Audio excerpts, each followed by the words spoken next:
Pour suivre la colère des refuges et associations qui militent pour le bien-être animal, l'administration wallonne annonce que plusieurs dizaines d'animaux qui ont été sauvés récemment et placés dans ces refuges vont être repris et confiés à un éleveur marchand.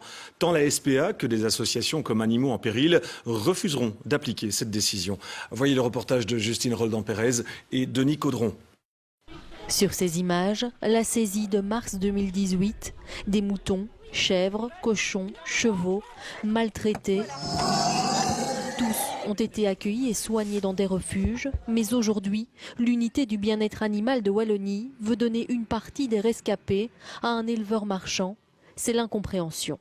Ils ont reçu tous les soins auxquels ils avaient droit et tout ça pour les prendre de nos refuges alors que nous leur garantissons un avenir des plus radieux, pour les remettre chez une personne qui finalement va finir par les vendre, les faire se reproduire pour qu'ils finissent à l'abattage. Ici, au sein d'Animaux en péril, 400 bêtes sont soignées. 90% étaient maltraités avant d'arriver au refuge. Pour Jean-Marc, impossible de laisser partir ces animaux. Déjà, des dizaines de militants qui sont au courant de la situation ont prévu de faire barrage physiquement si on nous imposait de les restituer par la force. Et donc c'est clair que ces animaux resteront chez nous, ou en tout cas dans d'autres sanctuaires qui les protégeront à vie. Il faudra nous tuer d'abord, c'est un fait. Plusieurs refuges wallons ont donc décidé de s'allier pour protester ensemble.